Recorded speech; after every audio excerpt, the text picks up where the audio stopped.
So, season 2024. What a short year, to be honest, thanks to only 4 episodes due to the situation of Kickstarter, Rooster Teeth shutting down, and all that nonsense. Frankly, I loved this year, and I loved all the fun it gave me in all the 4 episodes. Obviously, there's going to be a varied amount of this fun, and not every episode is going to be a banger, and not every episode is going to be kind of crappy, to be honest. So, of course, that leads to a eventual ranking from me. Keyword being eventual since I've been gone for a while. Sorry for the wait, but now I'm back. Let's get into things. I'm Round 1 Fight, and this is Death Battle Season 24, Ranked. Not by Stomps, though, because that's coming a bit later.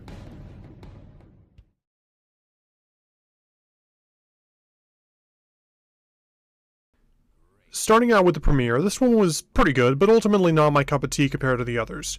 Granted, it's a really good episode considering the situation of Death Battle at the time, but it's just not for me overall. Covering the good things it did first, the editing of both rundowns really channels and surpasses all the comic hype that got fleshed out in recent years. It takes regular comic or manga panels and makes them much more dynamic, adds a nice flair, and flows beautifully with the other show or anime clips. Beyond what we can see or visualize of the episode, what we can hear is also nice, as the background music for both Omni-Man and Bardock sections are pretty nice, highlighting their overall more heroic nature as things go on. Similarly, their rundowns went over stats, abilities, and character development quite well, especially in Bardock's case, though that's an issue for later. Moving on to the fight, Devil Artemis did really well for his swing at it. The models look pretty good, have fluid moments, great lighting, the works, and the voice actors Kamran Nick Karad and Tom Schock did excellent as Bardock and a return as Nolan. Finally, the music, Solid State Invincible, is fine. It's basically just a more heroic, diabolical Invincible me, which I'm not the biggest fan of, but it's still a decent track. So you may be curious on why it's down here. Well, practically speaking, the main reason is just that everything it did, the other episodes did better. It doesn't help that this episode's existence is just weird. The very idea behind the matchup is the heroic fathers from brutal alien races who were once just as bad as the worst of their race, but moved past their flaws to, spoilers, sacrifice themselves to protect their child, in an incredibly emotional conclusion to their characters. Yeah, good luck emphasizing that aspect when your analysis barely covers anything about that for Nolan. At least with Homelander it was excusable because the core connection there was based on Omni-Man's more villainous stride in Season 1, and you could skirt around spoilers because it's Season 1, and Nolan's later stuff doesn't matter in the context of the match. Here, it's just leaving out one of the biggest comparisons, and when you look at Bardock's, it fully delved into things and gave him an analysis that actually made me care for him as a character when I hadn't really before. Whatever stance you have on spoilers, mine is simple. Wait. If you have to leave out story details in the original material, literally anybody can read, because people will get butthurt if you don't, and therefore make a potential episode lesser than it could be if you actually talked about it, then just wait to do it. There are other Invincible ideas you can do that don't have this same problem to that degree, like Adam Eve vs. Gwen Tennyson, or simply just do something else. Even beyond that, while plenty of what the episode does is good, there's a lot of it that I don't care for or just flat out dislike. I mentioned it earlier, but Solid State Invincible just really isn't my kind of track, and while it fits well in the battle, the only time I've ever listened to it on its own was in the making this video, which should tell you all I need to know about it. The animation, while really good, has some pretty jarring shots and choices, as well as limitations that are pretty excusable, but still weird, especially when paired with the script. The weirdest example is the death, which is just stupid, honestly. I get that you're pretty limited given Omni-Man is a flying brick, but when your best option for this victory is to have him just punch a little harder with some random line, blow up his arm, and somehow have Bardock die from that, I think we have a problem. Granted, the storyboard was a bit different, but the fight as a whole somehow managed to be both biased to and against Omni-Man, both of which make it worse. If you really look at the fight, Omni-Man never really sounds like he's actually trying, and just shrugs off everything Bardock does to the point that when Bardock is bloody at the end and giving it everything he has, the only blood on Nolan is Bardock's. He doesn't get injured in any shown way by basically everything Bardock does, and just punches harder to one-shot him, and frankly, I don't care for that. Similarly, literally everything cool that happened here was from Bardock, making the form notion all the more annoying. His energy attacks look beautiful, his attacks in the Great Ape hit like the laser barb hit like a truck, and the rage conveyed in his Super Saiyan transformation along with the excellent lighting is genuinely gorgeous. Then you head over to Omni-Man again, who doesn't have anything similar. Unless you want to talk about his punting and energy beam up somehow, which frankly I don't even know how he did that. Even his model looks really weird in comparison to Bardock's times. Finishing that out is the verdict, which... Okay, let's talk about that. I know, a verdict should not determine if an episode is good, and whining about it only makes you seem more childish. There are tons of ways you could view an episode as wrong, and etc. Like buying wanked out DT for Bowser vs. Eggman to whine and say Ivo wins. He doesn't even then. And etc. And then all that to go nowhere but in circles. But here, I'm just curious about the logic of that stupid sun disk. How any of that L1 stuff inside of the plant is done is whatever, but it's a kinetic energy feat. And so you assume the explosion is nearly light speed. That is all sorts of levels of wrong based on granting Omni-Man superhuman perception when it's going, not probably, going to undoubtedly get much less in the show and thus instantly make the episode wrong when you had Bardock a dozen times faster than even Universe already. The episode's entire verdict is based on one calculation that is just a ticking time bomb until it gets nuked, and then Bardock wins all over again due to that. That kind of thing just doesn't sit right with me.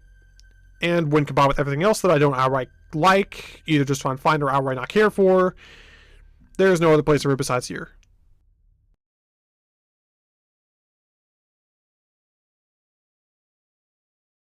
What? The finale not instantly getting #1 like in most other rankings of seasons?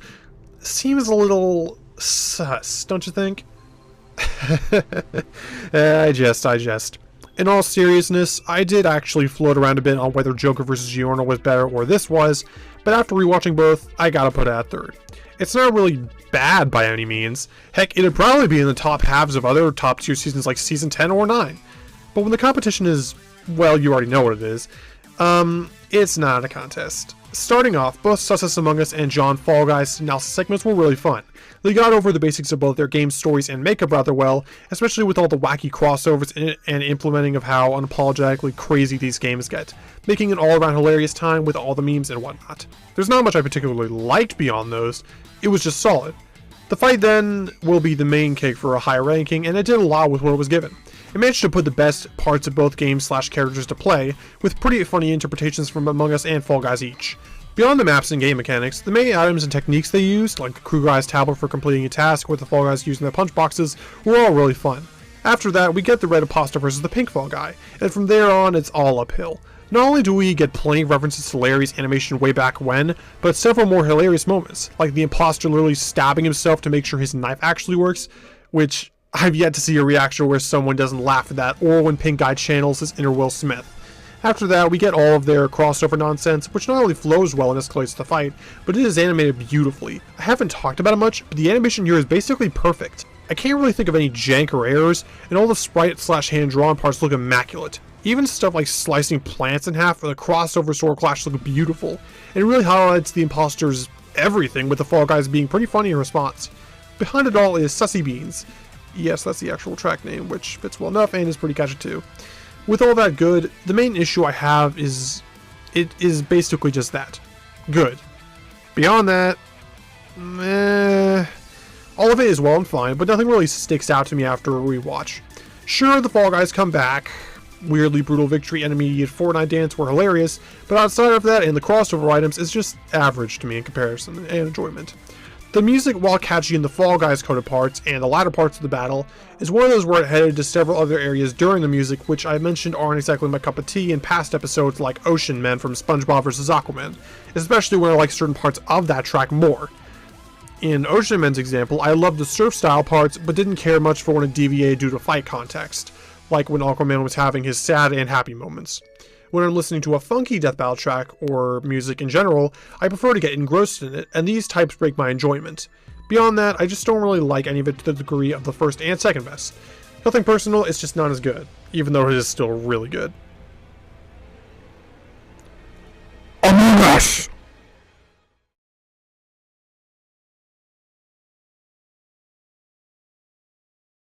Well, I think we all saw this coming. This not being #1, I mean this being #2, because let's be honest, we all know what #1 is. Joker vs. Giorno was a surprise to be sure, but a welcome one. After an introduction to the Kickstarter era, we finally got the original Season 11 premiere, and one of my most wanted fights. Truth be told, a while ago I mostly wanted it for debate potential and all that, but after playing Persona 5 Royale, I really fell in love with Joker as a character and started actually wanting this. While I had to stop playing Persona 5 Royale for personal reasons, hey, I still played through the main story plus Monarchy, so it was fun while it lasted, even if I couldn't finish New Game Plus. I'll still treasure the time I spent playing as Joker. I had tried watching Part 5 of JoJo a while back, but quickly discovered JoJo's wasn't for me and dropped it. So I was heavily excited for the episode and hoping my boy Joker pulled off a win. Moving on to the episode, the analysis segments were pretty nice. They went over powers of the story well enough, had funny jokes, great background music, and one of my favorite cutaways ever through Joker's dig at confidants. I certainly understood that after playing Persona 5 Royale, which actually helped me enjoy all the jokes and references even more. I especially liked the finale of Joker's rundown, with the climactic music running down at the end of his story, and the somewhat bittersweet yet wonderful nature of Persona 5 in a story context. Giorno's Jesus being a JoJo joke was also pretty funny, and the brief meme billboard clip from It's Always Sunny in Philadelphia also was. Next is obviously the fight, and it's pretty similar to Among Us vs. Fall Guys. Stellar animation, excellent differing animation styles in both pixel and hand-drawn, plenty of epic references to both worlds, I could go on. What isn't in common is the actual voice actors here. Kieran Regan, if I said that right, did great on Giorno to my knowledge, especially in stand rushes and screams, but Kevin Rivera just did fantastic as Joker. He nailed the mannerisms and simple feel of Xander Mobus. On top of being such a good impression, I saw several people saying that they thought it was flat out Xander Mobus, the actual voice actor for Joker. All his screams and summoning personas went over excellently, and that carries over into all the other angles as well. I briefly touched on it, but the animation and custom sprites really do look awesome. Just the detail in Arson and Gold Experience alone are immaculate, which extends to both the actual combatants and the effects of all their powers. Just this simple instance of Joker summoning Jack Frost is a top 3 moment for me, as are all the creative usages of their powers, interactions between them, and moments straight out of both worlds. From both mistaking spiritual foes as their respective versions of them, personas and stands, to Joker playing it safe via grappling hook and how their weapons, to Giorno's explaining how Golden Experience's powers work, and lighting shifts straight out of JoJo. We even had Joker go for Giorno's weakness just like combat and Persona, and this led into one of the most hyped comebacks in a hot minute. After GER busted out with beautifully hand-drawn animation I might add, and proceeded to beat the tar out of Joker in order to place him in the death loop, we got just the kind of comeback I love to see in a death battle. While cool lines or genius counterplays are always nice, there's just something special about the winner looking inward on his reason to live, drawing inward on his strength to fight for his friends and family in order to win. Joker got this in spades, with a callback to Akechi's Game Over and the Warriors of the Thieves encouraging him to get up. Though I am pissed Morgana wasn't there and Haruji to speak more. Still best girl, my queen. We even saw a golden exterior on this similar to Palace's, only for Joker to shatter it all and get back up one more time in an unnaturally hard moment of summoning his literal bigger guns as Lavenza's iconic flight and words ring with the music behind him. With just the rebellious spirit Joker's always shown, a fantastically delivered line, and amazingly animated Sinful Shell, Joker put Giorno down in a hype yet still gory explosive end, rounding things out with a Persona 5 victory screen. He even ended up with 0 experience. Because there's no golden experience left. Yeah, it's funny. Oh, and of course we can't forget the track backing this all, Requiem for a Thief. It's the perfect mix of Persona and JoJo in a lovely little jazz collection of the Persona tunes I like so much. It's probably my favorite track of the year, and easily the one I'd listen to the most if given a choice. Verdict was wrapped up nice too, and Joker won, so it's automatically 10 out of 10 to be honest. Still, there are obviously some flaws here. Some jank is noticeable at certain points, like when Joker's swinging with the grappling hook, and to be honest, Requiem was kind of underwhelming. Kind of just showed up, didn't use his powers very creatively, led into Deathloop, and died. I don't really care though because the ending was hype. That was about everything for it, and it's more than worthy of being the original premiere. So, why is it higher than Among Us, you might be asking? Well, both are pretty similar in a lot of ways, like animation quality, but overall I just liked what Joker vs. Giorno had better. The voices gave more to praise, the connection I had to Joker was more than either that of the Sussy Beans series, and I just felt more enjoyment watching the latter in this case. Chief difference among these guys was the track, where I heavily prefer by nature of existing. So now, all that's left is number 1. And like I said before, we all saw this coming.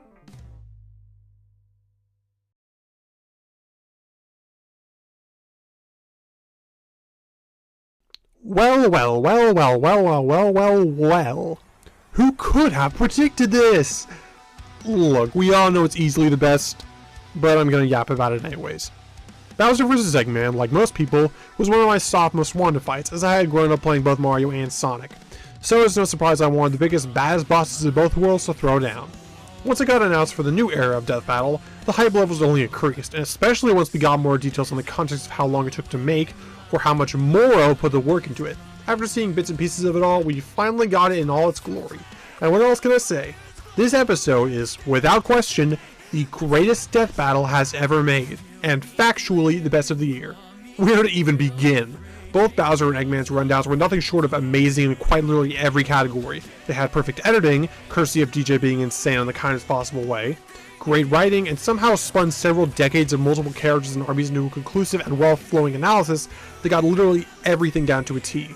This doesn't even go into how well discussed the overlying stories of both characters, highlight Bowser's growth into a caring leader to all the outcasts that came to call him king, and how Eggman unwillingly became more like his own grandfather through Sage, and a child of his own that warmed his frozen heart.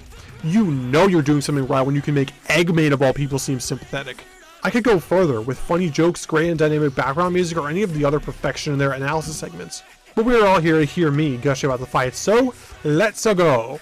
I exaggerate nothing when I say it's literally perfect as an animation, and Morrow single-handedly outdid all the other competition in just one. The actual animation is ridiculously smooth, and sells speed, power, skill, and every other combat aspect without a flaw. Metal Sonic feels fast, Bowser feels like a tank, and Eggman feels like a conniving genius. King Boo feels like a cocky, lovable douchebag, Bowser Jr. feels like a caring son, and Sage feels like an equally caring daughter. All characters' personalities were captured here, perfectly, despite most using voice clips and perfectly encapsulating what this fight was as both a determined result and narrative. Let's get into that, shall we?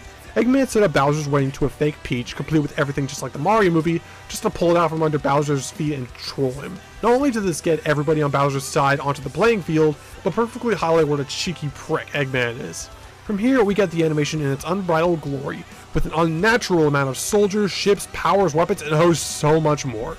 All the magic effects of Bowser and his allies look epic as all heck, while the sheer force and destruction of Eggman's side is made just as well.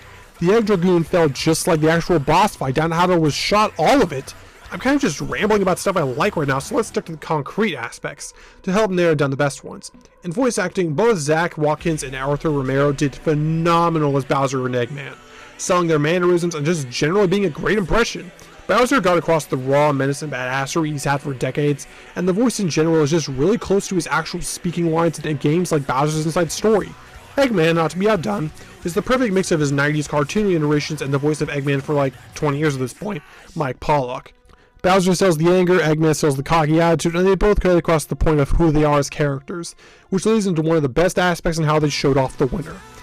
As the debate progressed, it became obvious that Bowser's army was much more loyal than vice versa, and he was actively shown being a much better leader, which even extended to his allies. He shielded his soldiers from infamous Ruby powers, constantly showed concern for downed allies like Kamek, and his reaction to Junior Gang nearly killed is everything to me. Just the sheer anger he sells that his own flesh and blood is in danger is exactly what I love about Bowser.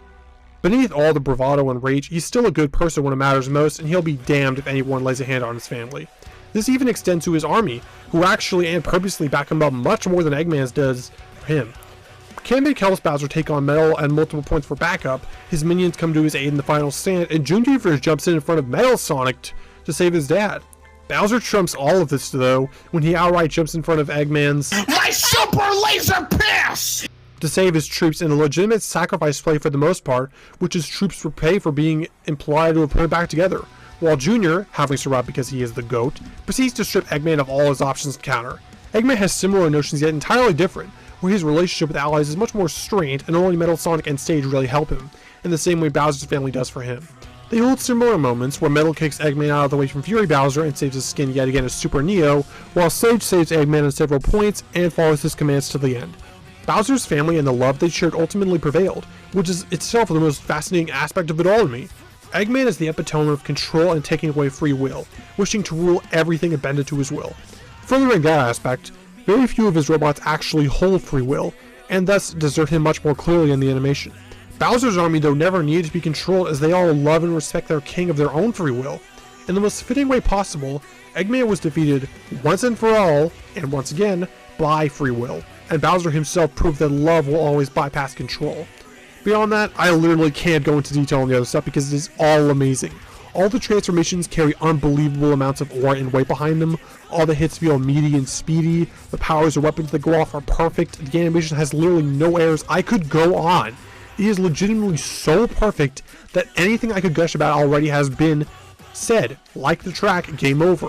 While I do like Requiem for a Thief just a smidge more, this one fits just as well in the battle, if not more so. It gets my blood pumping much more in comparison with the sheer unadulterated hype it brings forth. Once again, there is nothing more I can say about this masterpiece of an episode that hasn't already been said, and how much joy it brought me as a fan of Death Battle. As the undebated star of the 2024 season, Bowser vs. Eggman is not just my favorite episode of it, but of the entire show, and just one indicator of all the glory Death Battle has yet to give. Your winner, and the best of 2024, is Bowser vs. Eggman. So, been a while, huh? Fair enough. I don't really have much to say in this sort of sense. Okay, I do, but for a while now, I've not had any consistent trailer update. My last actual trailer in a seasonal sense was Bowser vs. Eggman all the way back in October. Yeesh. And since then, I've mostly just been doing reaction videos and trailers related to my blogs, so I thought I'd give a, heads up on that in the last video I'm going to be making for a while, as far as besides blogs and reactions and stuff. In layman's terms, school and thus life is incredibly difficult and time-consuming.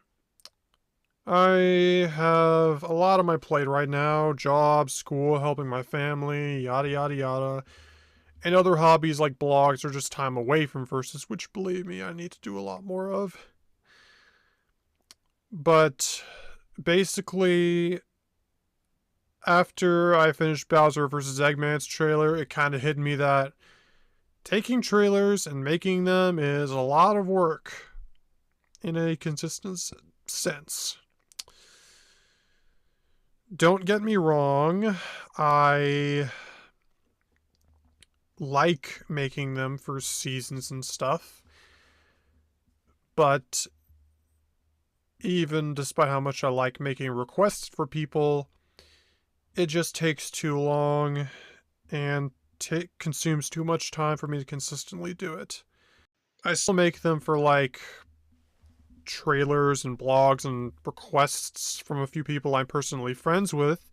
Like, for example, I recently did a trailer for Mr. Sinister vs. Kenjaku as a trade to 7-1 for him making a trailer for Jubilee vs. Mina. Check it out, that guy does amazing work.